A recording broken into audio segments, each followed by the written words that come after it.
Estamos diante do julgamento pelo STF dos atos do dia 8 de janeiro que configurariam, portanto, uma tentativa de golpe de Estado e que envolveria o ex-presidente Jair Bolsonaro, chefes das Forças Armadas, ex-ministros nessa trama como autores intelectuais desse suposto golpe de Estado tentado. Vamos analisar nesse vídeo, rápido, direto e objetivo, alguns aspectos jurídico-penais a respeito de tudo que está em jogo no plano do direito penal material quanto à denúncia desses crimes teoricamente praticados pelos acusados. Antes de a gente começar, curte aqui o canal do Estratégia OAB no YouTube, sigam as nossas redes sociais e ative o sininho para ser notificado de vídeos interessantes de direito penal como esse. Olá pessoal, eu sou o professor Cristiano Rodrigues, professor de direito penal há mais de 25 anos, autor de diversas obras de direito penal, mestre em ciências penais e doutor em direito pela Universidade de Coimbra, em Portugal. Vou analisar com vocês aqui um pouco do que está sendo dito, algumas verdades secretas a respeito de tudo que está se passando diante dos fatos alegados pela suposta trama golpista dos atos de 8 de janeiro e o envolvimento do ex-presidente Jair Bolsonaro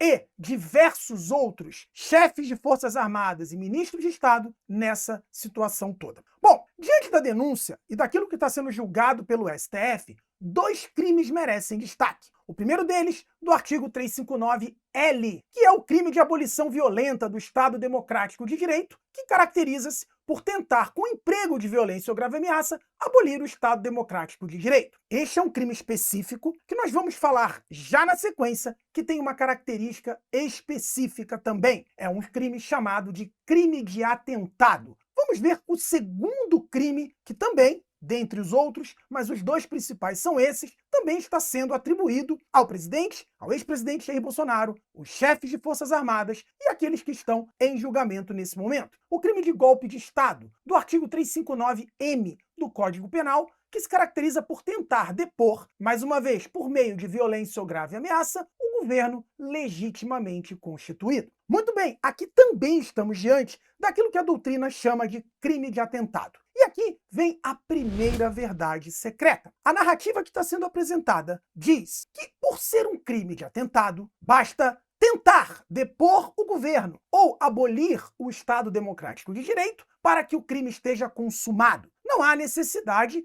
de que se consiga algo, que se consume esse crime, que seja configurado realmente o golpe de Estado, que seja configurada a abolição violenta do Estado Democrático de Direito. E isso é verdade. Sim, trata-se de crime de atentado e esse crime tem como característica que, no início dos atos executórios, quando se está no plano da tentativa, o crime já se consumou. Não precisa que se obtenha sucesso naquilo para o crime estar completo. Mas a verdade secreta, que a narrativa que está sendo dada e apresentada não lhe disse, é que isto não afasta aquilo que se chama etapas do iter criminis. Iter criminis são as etapas de realização do crime doloso, que são 4. Cogitação, preparação ou atos preparatórios, execução e consumação. Dentro dessa análise, tanto a cogitação, pensar, imaginar e elaborar mentalmente a prática de algo, quanto o planejamento concreto, a preparação concreta, podem ser reuniões, podem ser documentos, podem ser conversas para a prática de qualquer crime. Não importa se é um homicídio ou se é o crime de abolição violenta do Estado Democrático de Direito, não importa. Não importa se é um roubo, um assalto a banco ou um sequestro ou o crime de golpe de Estado. A cogitação e a preparação são etapas impuníveis e atípicas, ou seja, não caracterizam crime. O fato dos dois crimes que estão sendo atribuídos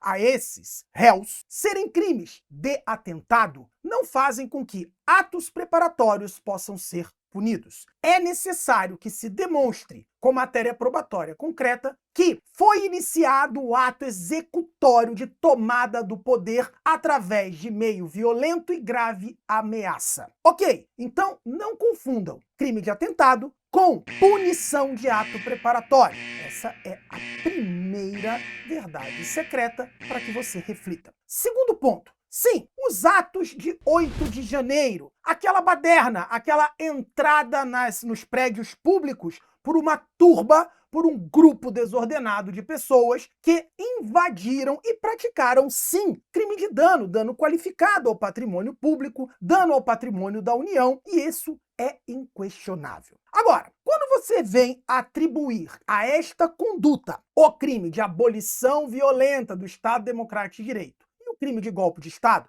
para aquelas pessoas que estavam lá fisicamente entrando no prédio, quebrando tudo, há um pequeno problema técnico. O chamado Instituto do Crime Impossível, previsto no artigo 17 do Código Penal, tema recorrente em provas de OAB, de concurso público, e muito importante no direito penal, que fala que não se pune a tentativa quando por ineficácia absoluta do meio utilizado ou impropriedade absoluta do objeto, leia-se o bem jurídico a ser atingido, o crime é impossível de se consumar. E aqui, tanto para o crime de abolição violenta do Estado Democrático de Direito, quanto para o crime golpe de Estado, parece ser bastante nítido que trata-se de hipótese de crime impossível. O que não quer dizer que eles não possam ter tentado. O que não quer dizer que tentar já caracterizaria esses dois crimes como algo consumado. Mas quer dizer que se a tentativa é inidônea, ineficaz e imprópria para gerar consumação, trata-se de crime impossível. Leia-se, aqui não havia real e nenhuma possibilidade de se obter o resultado, a consumação, que nesses crimes nem é necessária para ele estar completo,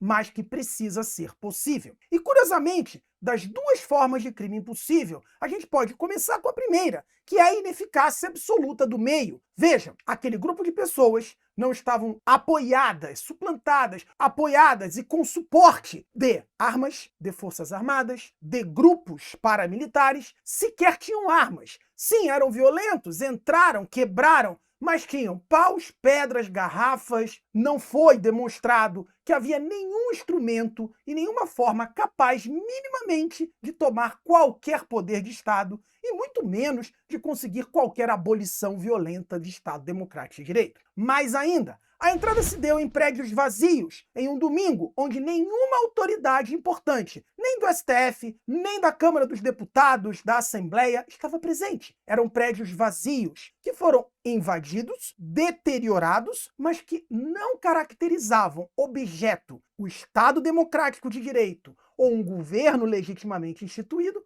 capaz de sofrer resultado. Se você quer uma analogia simples, é como um ladrão que entra numa residência que está totalmente vazia, não tem nada para subtrair. Ou mesmo quando a gente fala no clássico exemplo de crime impossível, que é matar alguém com arma desmuniciada. Ou, por exemplo, romper um cofre bancário usando martelo e chave de fenda. Portanto, são meios ineficazes e objetos impróprios de sofrer resultado. E dessa forma, as condutas concretas realizadas por esses manifestantes do 8 de janeiro, que estavam lá fisicamente atuando, quebrando e entrando nos prédios públicos, o que de cara é crime, como eu já disse, configura no que tange aos crimes contra a ordem democrática e o Estado de Direito, algo que se caracteriza como crime impossível e, portanto, são condutas atípicas que não podem ser punidas como crime no nosso ordenamento. Agora, a terceira verdade secreta nesse vídeo é baseada nas alegações da própria Procuradoria-Geral da República, que através do seu procurador-geral disse que, considerando-se que os atos concretos do 8 de janeiro pudessem, então, gerar os crimes de golpe de Estado e abolição violenta de Estado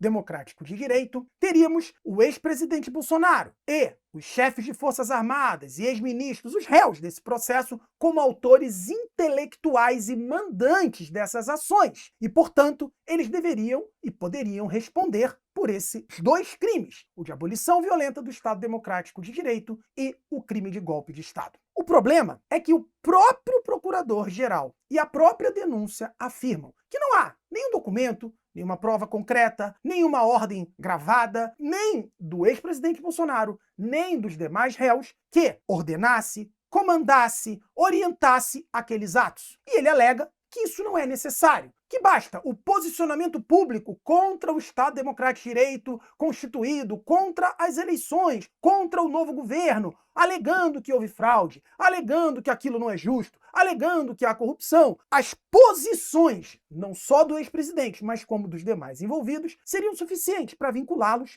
como autores intelectuais que levaram essas pessoas a atuar naquela situação. Aqui, a verdade secreta está na dogmática penal. A dogmática jurídico-penal que permite que se fale em autoria intelectual, o famoso mandante do crime, que é o que está tentando se atribuir a esses réus no processo, há uma teoria chamada teoria do domínio do fato. Essa teoria vem do direito penal alemão e foi criada originariamente por um autor muito conhecido, Hans Welzel, um dos grandes artífices do finalismo que nós adotamos no Brasil. E foi depois muito desenvolvida por dois grandes nomes do direito alemão, Gunther Jacobs e Klaus Roxin. A base desta teoria do domínio do fato é que o autor é aquele que detém o domínio, o controle e as rédeas de uma situação concreta, podendo ser autor quando executa as condutas concretamente ou quando planeja, elabora, comanda, organiza a prática de algo, desde que se demonstre que esse indivíduo, com intenção de que aquilo aconteça, tem domínio sobre os fatos. O próprio Hans Welzel, um dos criadores originários da teoria,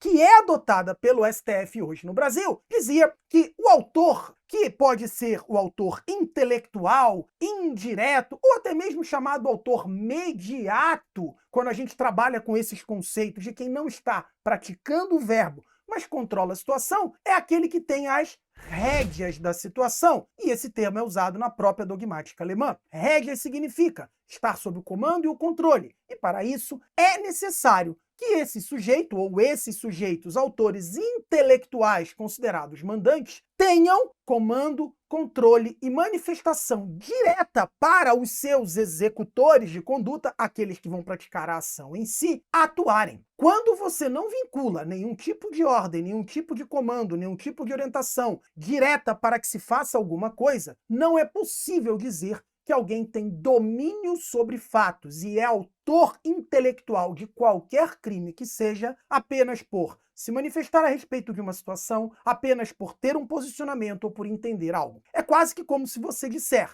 que o indivíduo pode ser considerado mandante de um homicídio porque simplesmente manifestou-se que não gosta de uma determinada pessoa, que aquela pessoa não presta, que aquela pessoa é contrária a alguma coisa que ele entende como correta, e alguém escuta aquilo, um amigo, um aluno, um subordinado, um seguidor, e fala: ah, então se você disse que esse cara não presta, eu vou lá e vou matá-lo. Você não se torna autor intelectual de homicídio ou de qualquer crime se você não tem uma vinculação direta com o executor que te deu o domínio sobre os fatos para que então você possa ser responsabilizado pelo fato. Então, aqui a gente tem que tomar cuidado, porque a própria alegação feita pela acusação diz que não há necessidade de ordem direta, de gravação, de documento que demonstre que havia algum tipo de comando e orientação desses réus para que aquelas pessoas atuassem no 8 de janeiro. Dessa forma, 3 verdades secretas para sua reflexão. Entenda, esse vídeo não quer defender uma ou outra pessoa, acusar um ou outro, e não tem nada a ver se você gosta dele ou dele, ou mesmo se você apoia ele e o que está sendo feito. Aqui é um vídeo para que você reflita sobre institutos de direito penal. E eu quero ouvir sua opinião aqui nos comentários e, claro, você pode falar comigo através do meu Instagram, @profcristianorodrigues, sobre o tema, sobre direito penal. Sempre estou à disposição para que a gente possa debater fatos na luz e sob a luz do direito penal. Valeu!